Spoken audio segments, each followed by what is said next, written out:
제가 대학 시절에 속했던 선교 단체에서 인사할 때 샬롬, 손가락 검지를 세우고 샬롬 이렇게 인사를 배웠습니다.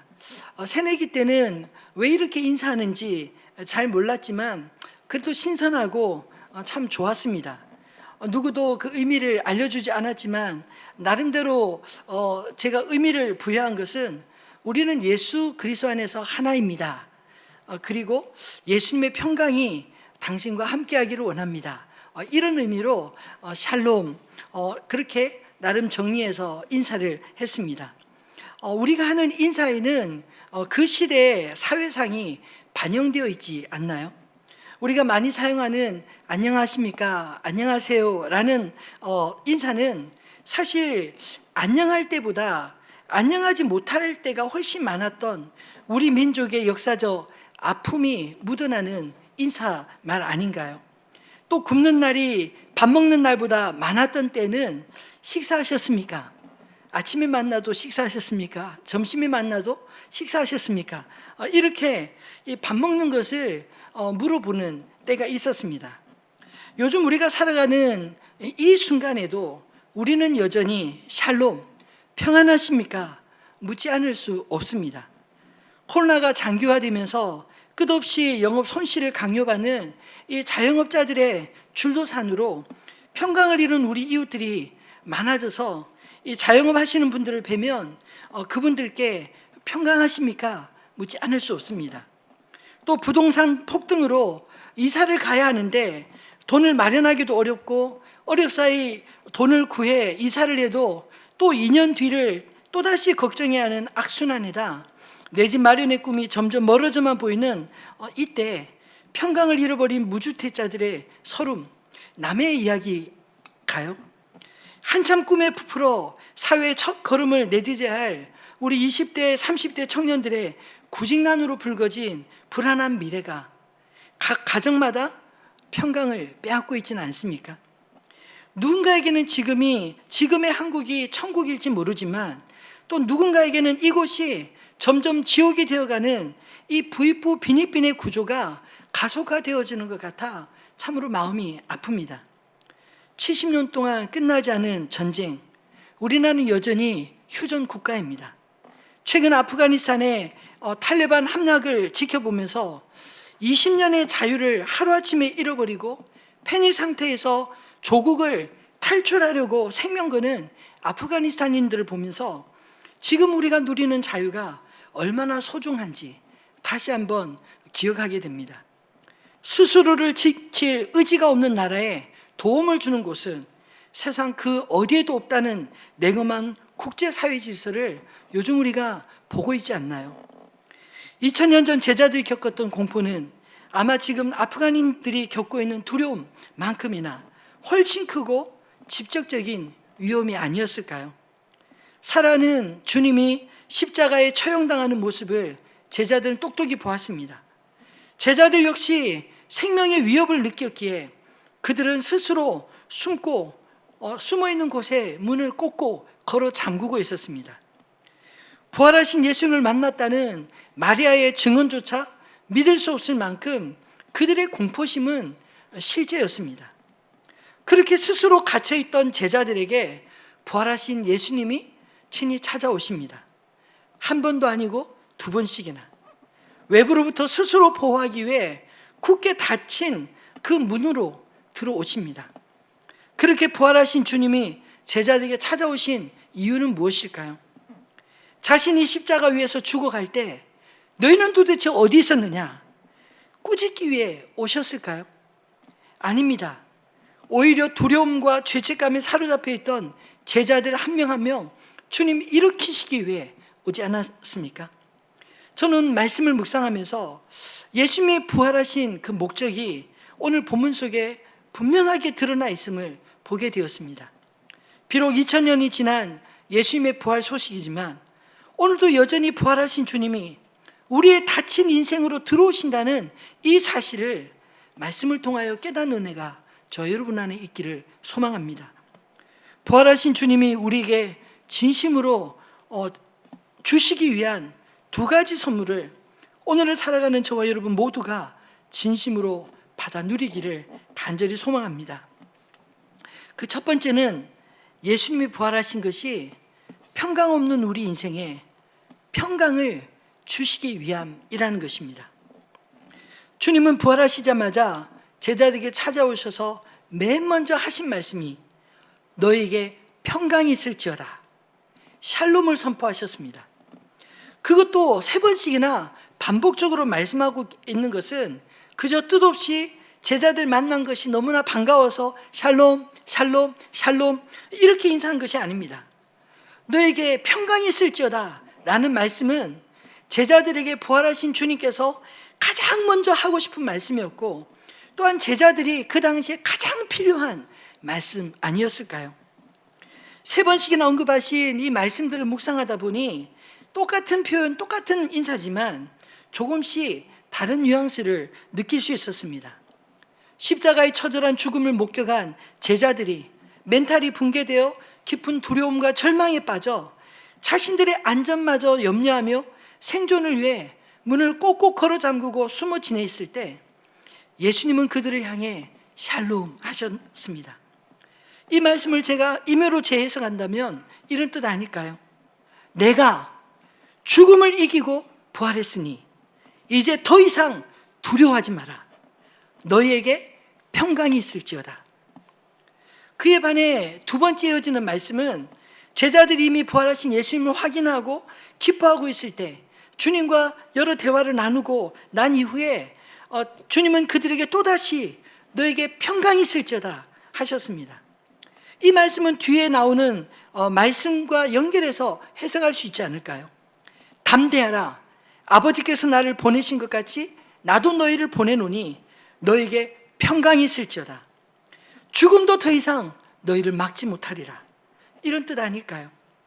그리고 3번째 선언은 8일 후 예수님의 부활을 보지 못했으니 나는 도무지 믿지 못하겠노라 우기던 제자 도마를 위해서 주님 또다시 찾아오셨습니다. 그리고 그들을 향해 너에게 평강이 있을지어다. 단지 이 말씀은 믿음 없는 도마만을 위한 말씀이었을까요? 여전히 부활하신 주님을 만나보고도 두려워서 문을 꼭 걸어 잠그고 숨어 지내던 제자들에게 동일하게 또다시 하신 말씀 아닐까요? 내가 다시 왔으니 너에게 평강이 있을지어다. 도마야, 무엇이 내 마음을 그토록 닫게 만들었니? 내가 부활했으니 나를 보고 만지고 닫힌 너의 마음을 열려무나. 너에게 평강이 있을지어다. 예수님의 이 짧은 말씀 속에는 사실 더 많은 마음의 이야기들이 담겨져 있지 않을까요? 평강이란 용어로 쓰인 헬라어 에이레네는 히브리어로 샬롬이라는 뜻입니다. 유대인들이 인사말로 쓰인 이 샬롬은 단순히 일상 속에 평안을 구할 때 쓰는 말만 아니라 하나님과 내가 온전한 관계를 이룬 상태에서 주어진 샬롬을 의미합니다. 사도 바울도 평강의 하나님을 자주 언급하며 문안 인사할 때 고린도후서 3장 11절 말씀을 보면 이렇게 말씀하고 있습니다. 한번 같이 읽어볼까요? 마지막으로 말하노니 형제들아 기뻐하라. 온전하게 되며 위로를 받으며 마음을 같이하여 평안할지어다. 또 사랑과 평강의 하나님이 너희와 함께 계시리라. 거룩하게 입맞춤으로 서로 문안하라. 사랑과 평강의 하나님이 너희와 함께 계시리라. 여러분, 하나님이 우리와 함께 계실 때 비로소 우리 인생에 샬롬의 역사가 일어날 줄 믿으시기 바랍니다. 예수님이 친히 이렇게 인사하신 것은 예수님의 십자가 죽음으로 그들과 단절되어진 관계가 이제 주님이 다시 살아나심으로 회복되었다라는 선언 아니겠습니까? 내가 부활했으니 너에게 평강이 있을지어다. 부활하신 주님이 우리와 영원히 함께 하시겠다는 말씀입니다. 그렇다면 만약 주님이 부활하지 않았다면 어찌 되었을까요? 제자들은 결코 평안하지 못했을 것입니다. 아니, 우리 인간은 평강이 없는 그저 육신의 편안만을 쫓아 다람쥐 쳇바퀴 돌듯 살아가는 인생이 되지 않았을까요? 육신의 편안이 평강인 줄 착각하며 살았던 우리 인생이 평강의 주 부활하신 예수님 안에서 하나님 아버지와 우리와의 깨어진 관계가 온전히 회복되므로 비로소 참된 평강을 누리게 된 것 믿으시기 바랍니다. 예수님의 부활은 그러므로 죄로부터 죽을 수밖에 없던 우리와 하나님과의 관계를 다시 이어주는 회복의 열쇠였던 것입니다. 부활하신 예수님을 만날 때 우리 인생은 비로소 평강을 누리게 됩니다. 주님이 십자가의 대속과 죽음을 이기시고 부활하셔서 우리에게 주신 이 놀라운 평강, 믿음이 없어 누리지 못하는 일이 결코 없기를 우리 주님의 이름으로 축원합니다. 두 번째로 예수님은 우리에게 생명을 주시기 위해 부활하셨습니다. 오늘 본문 마지막 절, 이 30절로 31절 말씀은 사도 요한이 요한복음을 기록한 이유를 간략하지만 강력하게 이렇게 기록하고 있습니다. 같이 한번 읽어볼까요? 예수께서 제자들 앞에서 이 책에 기록되지 아니한 다른 표적도 많이 행하셨으나 오직 이것을 기록함은 너희로 예수께서 하나님의 아들 그리스도이심을 믿게 하려 하며 그 이름을 힘입어 생명을 얻게 하려 함이니라. 아멘. 사도 요한은 예수님께서 행하신 표적이 무엇인지 말하고자 성경에 기록하지 않았습니다. 방금 표현 그대로 예수님 행하신 표적들 말씀들을 다 기록하기에는 아마도 끝이 없을 거란 이야기를 하지 않나요? 근데 요한이 정말 하시고 싶었던 이야기는 표적이 아니라 이 모든 표적을 행하신 예수님이 누구신가, 이것을 말하지 않고는 견딜 수 없었던 것입니다. 여러분, 우리가 성경을 읽을 때 십자가의 주님을 묵상할 때 하나님의 아들 예수 그리스도가 믿어지기를 진심으로 소망합니다. 또 우리가 믿을 뿐 아니라 그 이름을 힘입어 생명을 얻어 풍성한 삶을 누리시기를 주님의 이름으로 부탁합니다. 우리에게 생명 주시기 위해 예수님은 친히 자신의 생명을 십자가에 내어주셨습니다. 십자가의 주의 죽으심은 마치 어머니가 우리의 생명을 낳기 위해 자신의 모든 것을 내어주심 같이 우리에게 새 생명을 주시기 위해 하나님이 친히 자신의 생명을 내어주신 이 고통의 산고가 아닐까요? 그러나 만약 십자가의 죽음만 있고 부활이 없었다면 어떻게 될까요? 아마 우리는 죽음의 굴레를 벗어나지 못하고 십자가의 고통만 묵상하며 우리의 인생의 고통을 당할 때 그것이 마치 필연이며 끝인 줄 알며 살아가지 않겠습니까? 근데 예수님이 부활하셔서 죽음의 프레임에 갇혀 절망을 살아가는 인생들에게 죽음을 이기신 예수님처럼 우리도 죽음이 끝이 아닌 죽음을 이긴 생명으로 살아가게 하셨습니다. 예수를 믿는 사람들은 절망 속에도 구원하실 주님을 소망하는 사람들입니다. 심지어 죽음 앞에서도 부활의 소망, 천국에서 주님을 다시 만날 소망을 품는 자들 아닌가요? 복음서에서 사도행전으로 이어지는 과정에서 제자들의 변화의 핵심은 그들이 예수님의 부활을 목격한 증인이 되었다는 것입니다. 사도행전에서 사도들이 전한 복음은 어떤 것입니까? 예수 부활하셨다. 이 짧은 메시지입니다. 이것이 복음입니다. 우리가 흔히 말하는 굿뉴스 복음은 우리가 더 이상 죄와 사망의 권세에 갇혀 죽음을 기다리는 인생이 아니라 예수와 함께 부활의 소망을 가진 자라는 복된 소식인 것입니다. 율법이 말하는 인간의 의로움이 나를 구원한 것이 아니라 예수께서 친히 자신을 십자가에 내어주신 바로 그 사랑이 나를 구원하셨다는 소식입니다. 그러므로 이 복음 앞에 우리는 겸손할 수밖에 없습니다. 복음은 십자가 앞에서 하나님조차 정죄하는 우리의 내면의 깊은 죄악을 직면하게 하고 나의 의로는 도무지 구원을 얻을 수 없음을 깨닫게 하는 것입니다. 십자가 앞에서 나의 죽음을 고백할 때 비로소 하나님의 사랑과 의가 우리 위에 덧 입혀지는 것, 이것이 은혜의 복음 아닌가요? 성경을 아무리 읽고 그 가운데 살려고 발부둥 쳐도 오히려 그것이 나의 의가 되어서 나보다 못한 사람을 보면 자꾸 정죄하고 나보다 잘난 사람을 보면 열등감을 느껴 미워하거나 시기하는 것, 그게 바로 예수님을 십자가에 못 박으라 소리 지르던 바리새인들의 모습이 아니고 무엇이겠습니까? 만약 절대평가와 같이 우리가 열심히 노력해서 일정한 커트라인을 통과하면 구원을 받을 수 있는 존재라면 하나님께서 친히 육신을 입고 이 땅에 오셔서 그 고통의 십자가를 지실 이유가 있었을까요? 오히려 말씀대로 살려고 하면 할수록 우리 내면에 끌어오는 죄성을 깨닫고 오직 하나님의 구원을 바라는 그 속에 하나님의 사랑과 은혜와 구원이 있는 것입니다. 그래서 은혜 받은 자에게 나타나는 것은 나의 자랑이 아니라 나를 위하여 자신 온전히 내어주신 예수 그리스도를 자랑하는 그것이 되어야 되지 않습니까? 겸손한 척 하는 것이 아니라 죽음과도 같은 내면의 죄성이 그리스도의 보혈로 덮여진 자의 은혜의 고백이요 하나님을 향한 찬양인 것입니다.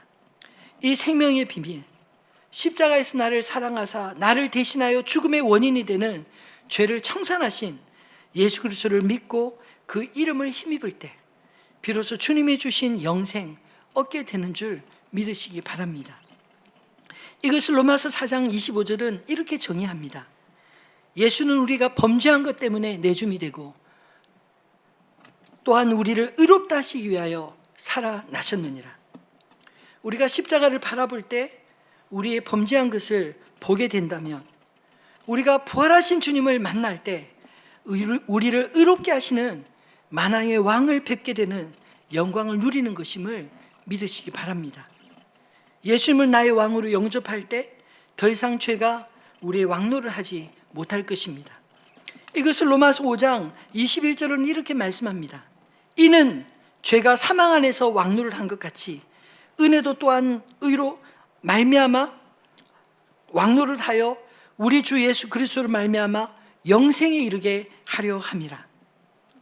이 비밀을 깨닫고 더 이상 죄가 사망 안에서 왕노를 하지 못하도록 평강의 주님을 여러분의 왕으로 모시기를 바랍니다. 하나님의 백성들에게 예수 그리스도의 의가 왕노를 하여 영생을 그의 생명이 우리 안에 살아나기를 진심으로 소망합니다.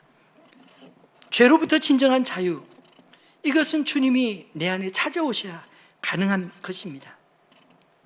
우리가 주님을 찾아 만난 것이 아니라 오늘 말씀처럼 주님이 먼저 제자들을 찾아오시지 않았나요? 꽉 막히고 닫혀진 곳, 제자들이 숨어있던 그곳으로 찾아오신 주님께서 맨 먼저 말씀하신 것처럼 우리의 닫혀진 마음, 죄로 인해 스스로 무너진 그곳에서 너에게 평강이 있을지어다 주님은 찾아오십니다. 우리에게 필요한 것은 평강 그 자체가 아니라 평강을 주시는 예수 그리스도십니다.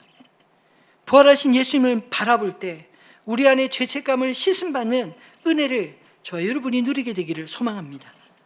주님은 우리의 죄를 사해 주실 뿐만 아니라 우리에게 주님과 같이 죄 사함의 권세도 주셨습니다. 우리 23절 말씀을 같이 한번 읽어볼까요? 너희가 누구의 죄든지 사하면 사하여질 것이요 누구의 죄든지 그대로 두면 그대로 있으리라 하시니라. 아멘. 여러분, 죄 사하는 권세는 오직 하나님께만 있는 권세 아닌가요? 근데 어째서 연약한 인생에게 이 죄 사함의 권세를 주십니까?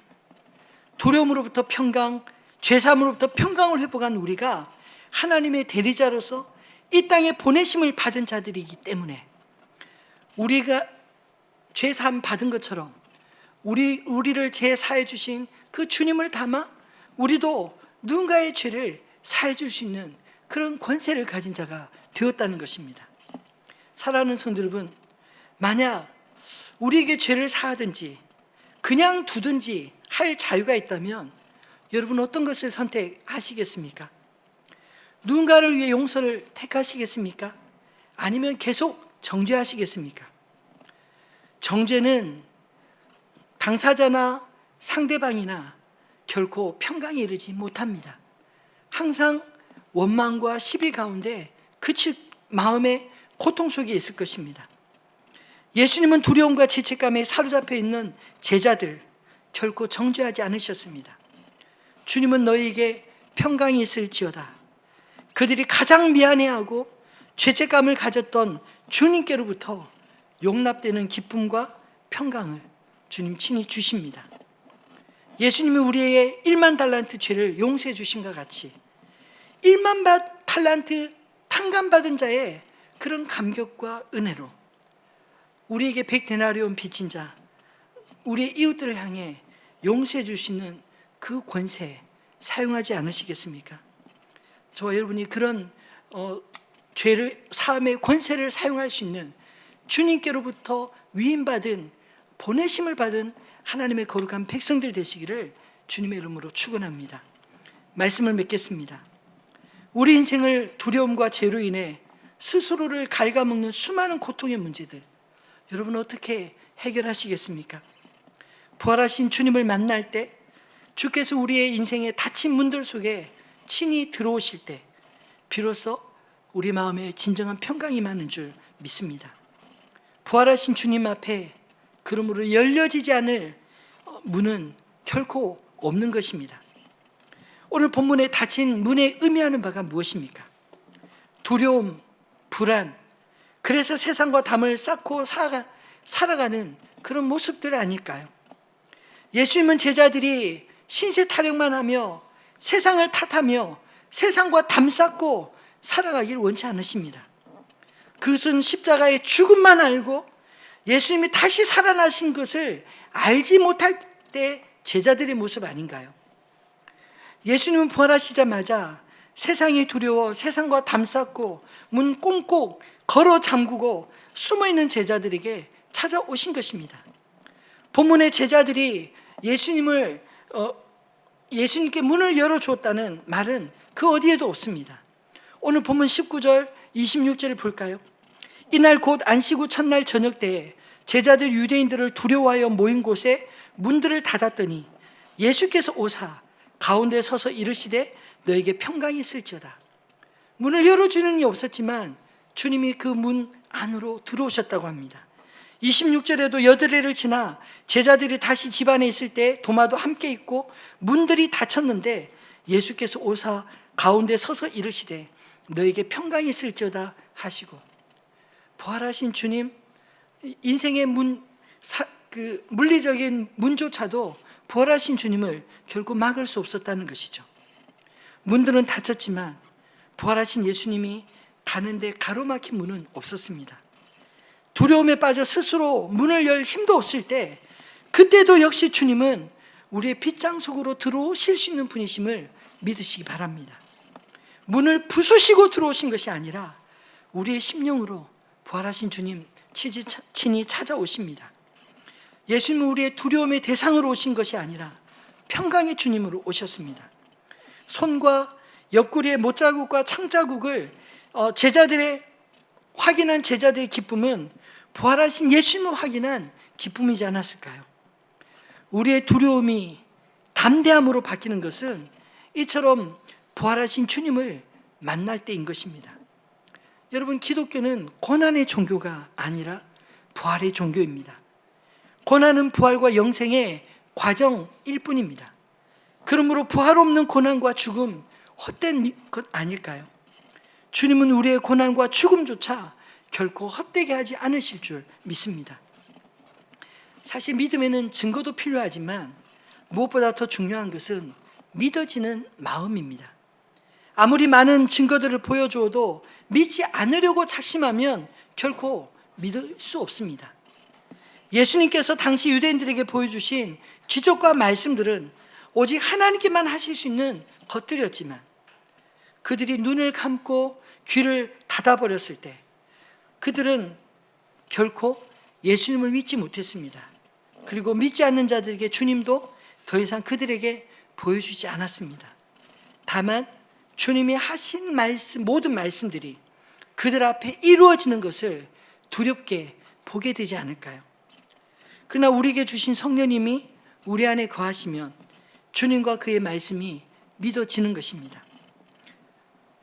제자들이 변화되었던 것은 이 부활하신 주님을 뵙고 약속하신 성령이 그들 안에 찾아오셨을 때부터였습니다. 부활하신 주님과 성령님, 바로 우리 믿음의 유일한 근거가 아닐까요? 주님 부활하셨습니다. 우리의 닫혀진 문을 여실 수 있는 분, 우리 인생으로 친히 찾아오셔서 평강 주시고 생명 주셔서 부활의 삶을 살게 하시는 분이 부활하셔서 지금 우리와 함께 거하십니다. 바라기는 평강을 주시기 위해, 생명을 주시기 위해 친히 십자가에 죽으시고 다시 사신 이 주님의 증인으로 죄와 사망을 이긴 자로 살아가는 저와 여러분 되시기를 우리 주님의 이름으로 축원합니다.